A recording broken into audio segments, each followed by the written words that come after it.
Welcome to iDream media. So జనరల్గా gynaec issues రకరకాల ఇబ్బంది పెడుతూ ఉంటాయి, రకరకాల ప్రాబ్లమ్స్ ఇబ్బంది పెడుతూ ఉంటాయి.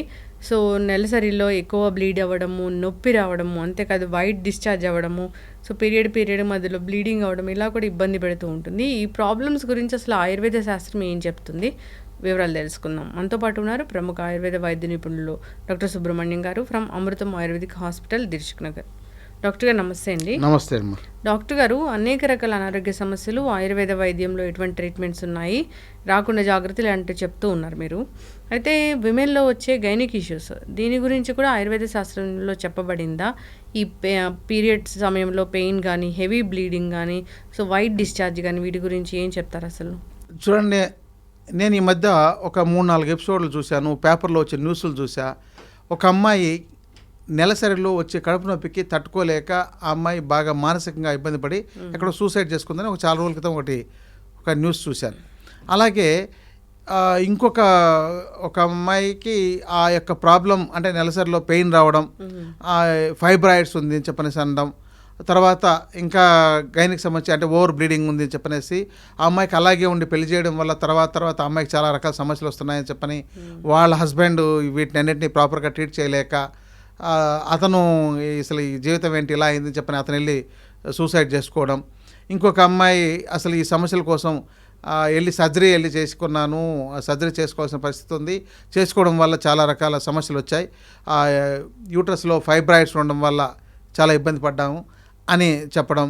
ఇంకా ఈ నెలసరి సక్రమంగా అంటే మా దగ్గరకు వచ్చే వాళ్ళు చాలామందికి ఈ PCOS సమస్యలు ఇవి ఉన్నాయని, వాళ్ళు వెయిట్ పెరిగిపోవడం, మంత్లీ సక్రమంగా రావట్లేదని, లేదంటే వస్తే ఓవర్ బ్లీడింగ్ ఉంటుందని, ఇలాంటి కంప్లైంట్స్ యాక్చువల్గా గైనిక్ సమస్యలు ఇవి లేడీస్ని చాలా ఇబ్బంది పెడతాయండి. అయితే ఇవన్నీ చూసిన తర్వాత దీనిలో ఒక మంచి మార్గం ఏంటంటే వాళ్ళ యొక్క జీవన విధానం సక్రమంగా లేకపోవడమే ప్రధానమైన కారణమని తేలిందండి. ఒక 100 మంది అంటే మెన్స్ట్రువల్ సైకిల్ సరిగా లేని వాళ్ళని 100 మంది అమ్మాయిలు నిలబెట్టి వాళ్ళకు ఎందుకు రావట్లేదో గమనించి వాళ్ళకు ఒక్క చిన్న మార్గం, ఒక చిన్నది, రోజుకు మీ బరువును బట్టి మీరు నీళ్ళు ఎంత తాగాలి అంటే, మీరు 50 కిలోల బరువు ఉంటే రోజుకు 4 లీటర్ల నీళ్ళు తాగండి, 60 కిలోలు ఉన్నారా 5 లీటర్లు తాగండి, 70 కిలోలు ఉన్నారా 6 లీటర్ల దాకా నీళ్ళు తాగండి, రోజు చేయండి, 2 నుంచి 3 నెలల పాటు చేయండి అని 100 మందికి కనుక మనం చెప్పగలిగితే ఆ 100 మందిలో 90 మందికి కేవలం నీటితోనే ఈ సమస్య తగ్గిపోతుందండి. ఎంత అద్భుతంగా ఉంది అంటే, ఇక్కడ సరిపడినంత నీరు తాగకపోవడం వల్ల వాళ్లకు ఆ యొక్క సైకిల్లో అవి ప్రాపర్గా డిజాల్వ్ కాక ఎండోమెట్రియం అని అది ఉంటుంది, ఒక లేయర్, ఆ లేయర్ డిజాల్వ్ అయ్యి మొత్తం బ్లీడింగ్ అవుతుంది అనేది. అంటే ఇది మనం మామూలుగా మాట్లాడుకునేవి కాదు కాబట్టి, లేడీస్లో వచ్చే సమస్య కాబట్టి అది ప్రాపర్గా బ్లీడింగ్ అవుతుంది. అంటే సఫిషియెంట్ వాటర్ అందక ఈ సమస్యలకు చాలామందికి తెచ్చుకుంటున్నారు. ఇది ఒక ప్రధానమైందండి. రెండవది, ఈ మెన్స్ట్రువల్ సైకిల్లో పెయిన్ వస్తుంది అని అంటే వాళ్లకు నీళ్లు సరిపడ తాగకపోవడం ఒక కారణము. రెండవది, కొన్ని పదార్థాల లోపం. దానికి ఏంటంటే చిన్నపాటి చికిత్స అండి. నువ్వులు బెల్లం అంటే నువ్వులను కషాయం చేసి బెల్లం కలిపి తాగినా, లేదా వాటిని ఉండల్లాగా చేసుకొని తినినా చాలా వరకు ఈ యొక్క పెయిన్ తగ్గిపోయే అవకాశాలు ఉన్నాయండి. అసలు ఒక 100 మందికి పెయిన్ ఉందనుకోండి, దీంతో వాళ్ళకి నువ్వులు బెల్లంతోనే 80 మందికి తగ్గిపోయిన అవకాశాలు, ఇంకో 20 మందికి తగ్గకపోవడానికి కారణాలు వేరే ఉండొచ్చు. అంటే నేనేంటంటే రోగం లేదు, రోగం రాదు. ఇంకొకటి ఏంటంటే ఇది సహజ సిద్ధంగా మనకు ఆకలి వేయడం, విరేచనం రావడం, మూత్రం రావడం ఎలా జరుగుతుందో స్త్రీలకు మెన్స్ట్రువల్ సైకిల్ 27 రోజులకు ఒకసారి సహజ సిద్ధంగా జరిగే ప్రక్రియ అది. అది ఎందుకు అంటే, డెవలప్ అయిన ఎగ్ కన్సీవ్ కాకపోతే ఇక దాన్ని కొంత లైఫ్ పోయిన తర్వాత అది డిజాల్వ్ అయిపోయి బ్లీడింగ్ రూపంలో వచ్చేసేయడం, తర్వాత సైకిల్ వచ్చిన తర్వాత మళ్ళీ న్యూ ఎగ్ డెవలప్ అవ్వడం, ఇలాంటివి సాధారణంగా ఉంటుంది. ఇది చాలామంది స్త్రీల పాలిట ఒక శాపంలాగా తయారైపోయింది. ఇప్పటి ఆహార విధానము, జీవన విధానం దీనికి ప్రధానమైన కారణం. ఇంకొక సైన్స్ ఏంటంటే, ఇక్కడ మనకు అంటే స్త్రీలకు 27 రోజులకు ఒకసారి అంటే 28వ రోజుకు మెన్స్ట్రువల్ సైకిల్ వస్తుందనంటే మన యొక్క నక్షత్రాలు కూడా 27.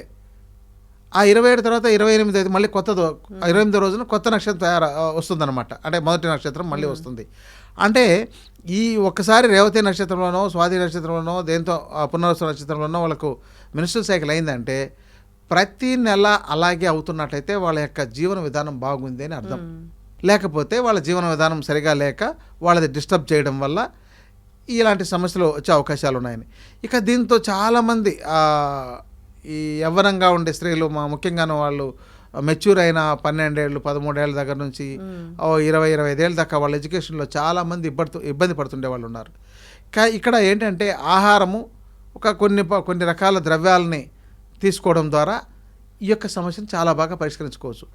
ఈ విషయం అర్థం కాకపోవడం వల్ల దానికి వెళ్ళి హార్మోన్ ట్యాబ్లెట్స్ వాడడం, మెన్స్ట్రువల్ సైకిల్ రావడానికి ట్యాబ్లెట్స్ వాడడం, వాటిని ఆపడానికి ట్యాబ్లెట్స్ వాడడం, ఎక్కువ బ్లీడింగ్ అవుతుంది చెప్పిన దాన్ని ఆపడానికి మందులు వాడడం. బ్లీడింగ్ ఎక్కువ అవుతున్నట్లయితే వాళ్ళకు బాడీలో హెవీగా హీట్ అయిపోవడం, ముఖ్యంగాను ఈ సైకిల్ సమయంలో ఏమి తినకూడదు అనే విషయాలు కూడా చాలామందికి తెలియదు. ఈ యొక్క మెన్స్ట్రువల్ సైకిల్ ఉన్నప్పుడు స్త్రీలు తప్పనిసరిగా స్వీటు అంటే మధుర పదార్థాలు అంటే కఫగుణం కలిగి ఉన్నవి, అలాగే నాన్ వెజ్ ఇది కూడా కొంతవరకు కఫగుణం కలిగి ఉండేవి, ఈ పాలు పెరుగు ఈ వెన్న ఇలాంటి వాటిని మెన్స్ట్రువల్ సైకిల్ టైంలో తీసుకోకూడదు. ఈ విషయం చాలామందికి తెలియక ఆ సమయంలో తీసుకున్నట్లయితే వాళ్ళకు ఈ పీసీఓడి సమస్యలు పీసీఓఎస్ సమస్యలు వచ్చే అవకాశాలు ఎక్కువగా ఉన్నాయి. ఇప్పుడు మీకు చూడండి, ఒక 100 మందిని తీసుకుంటే వాళ్ళు ఈ సైకిల్ కరెక్ట్గా ఉండేవాళ్ళు 10 మందో 15 మందో తేలుతున్నారు. కొద్దిపాటి తేడాతో ఉండేవాళ్ళు ఇంకో 15 మంది తేలితే 60-70% మందికి ఇది ఒక నెల స్కిప్ అయిపోవడం, 2 నెలలకో 3 నెలలకో రావడం, వెయిట్ పెరిగిపోవడం ఇలాంటి సమస్యలన్నీ ఎదుర్కొంటున్నారు. కాబట్టి వీళ్ళు చేసే చిన్నపాటి లోపం ముందు నీటిని తాగకపోవడం అనేది గుర్తించి, ఎందుకంటే స్కూళ్ళకు కాలేజీలకు వెళితే అక్కడ వాళ్ళకి వెళ్ళడానికి సరిపడినంత టాయిలెట్స్ లేదని చెప్పని వాళ్ళు నీళ్ళని తాగకుండా ఉండడం, ఉండడం, మూత్రాన్ని ఆపుకోవడం, మోషన్ ఆపుకోవడం ఇలాంటివి చేయడం వల్ల కూడా ఇలాంటి సమస్యలు వచ్చే అవకాశాలు ఉన్నాయి. తర్వాత అది యూరినరీ ట్రాక్ట్ ఇన్ఫెక్షన్స్ ఇతర ఇన్ఫెక్షన్స్కు తావిచ్చినట్టు అవుతుంది. కాబట్టి ఇక్కడ వాళ్ళ యొక్క ఎంతటి అలర్జీ అయినా ఎంతటి బిజీ అయినా కూడా వీటికి కొంత ప్రాధాన్యత ఇవ్వగలిగితే, నీటిని కానీ తర్వాత వాళ్ళ యొక్క ఆహారానికి జీవన విధానానికి ఇచ్చినట్లయితే చాలా బాగుంటుందండి. ఇక అల్టిమేట్గా చెప్పగలిగే ఆన్సర్ ఏంటంటే, ఈ సమస్య ఉన్నప్పుడు కొన్ని రకాల హెర్బ్స్తో ఒక కషాయం పౌడర్ లాంటివి తయారు చేసామండి. ఇది ఎవరికైతే సైకిల్ వస్తుందో ఆ సమయంలో ఇంకా రాబోతుంది, లేదంటే సిమ్టమ్స్ పెయిన్ లాంటివి తెలుస్తున్నాయి అనే సమయంలోనే ఈ కషాయాన్ని రోజుకు 2 నుంచి 3 సార్లు తయారు చేసుకుని వాళ్ళు తాగలిగితే ఆ 5 రోజులు వాళ్ళకు సక్రమంగా ఋతుక్రమం అంతా సక్రమంగా జరిగి వాళ్ళకి ఇలాంటి సమస్యలు మళ్ళీ డెవలప్ కాకుండా ఉండే అవకాశాలు ఉన్నాయి. కానీ చాలామంది దీన్ని జస్ట్ నెలకు ఆ 5 రోజులు మాత్రమే వాడుకోవాలి. అంటే ఆ ద్రవ్యాలను మనకు వీళ్ళకి అందుబాటులో అంటే గంటుబారంగి ఇలాంటివన్నీ ఉన్నాయి, అలాంటి వాటిని వాళ్ళు తెచ్చుకోలేరు. కాబట్టి దాంతో ఒక 15-20 రకాల ద్రవ్యాలని ఒక కషాయం రూపంలో హెర్బల్ టీ లాగా తాగొచ్చు. టీ లాగా చాలా బాగుంటుంది. తుంగముస్తలు ఇలాంటివన్నీ ఉంటాయి, మంచి టేస్టీగా మంచి ఫ్లేవర్తో కూడా ఉంటుంది. ఆ టీ లాగా రొటీన్ టీలు కాఫీలు తాగడం కన్నా ఇలాంటి హెర్బల్ టీ లాంటివి తయారు చేసుకొని తాగగలిగితే చాలా బాగుంటుందండి. అది వాళ్ళు తయారు చేసుకునే ద్రవ్యాలు కావు కాబట్టి మా దగ్గర అయితే అందుబాటులో ఉన్నాయి. మా ఫోన్ నంబర్లో సంప్రదించగలిగితే అది దాని కాస్ట్ ఒక 500 రూపాయలు ఉంటుంది ఒక నెలకు వాడగలిగేది. వాడుకోగలిగితే వీళ్ళు ఈ యొక్క నెలసరి సమయంలో ఈ మందులు వేసుకోవడం కానీ, నొప్పి భరించకపోవడం కానీ, లేకపోతే దానివల్ల వాళ్ళ పనులు ఆపుకోవడం కానీ ఇలాంటి పరిస్థితి రాకుండా కాపాడగలిగేవి మనకు ఆయుర్వేదంలో మనకు మహర్షులు అందించిన మంచి ద్రవ్యాలు ఉన్నాయండి. వీటిని వాడుకోవడం ద్వారా వాళ్ళకు భవిష్యత్తులో ఇతర అనారోగ్య సమస్యలకు తావు ఇవ్వకుండా, ఇప్పుడు చూడండి చివరికి చాలామందికి 100 మందిలో 40-50 మందికి ఒక స్టేజ్లో యూట్రస్ అంటే గర్భసంచి రిమూవ్ చేయాల్సిన పరిస్థితి తీసుకొచ్చుకుంటున్నారు.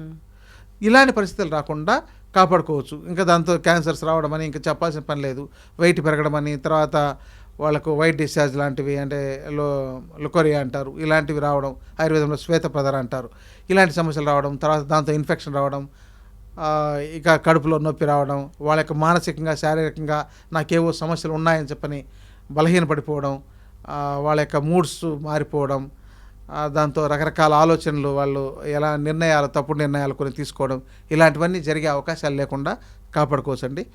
ఇక ఇతర సమస్యలు ఏమైనా ఉన్నట్లయితే వాళ్ళు కామెంట్స్ రూపంలో తెలియజేస్తే దానికి తగిన సూచనలు కూడా ఇవ్వగలుగుతాం. ఎస్, చక్కగా చెప్పారు డాక్టర్ గారు.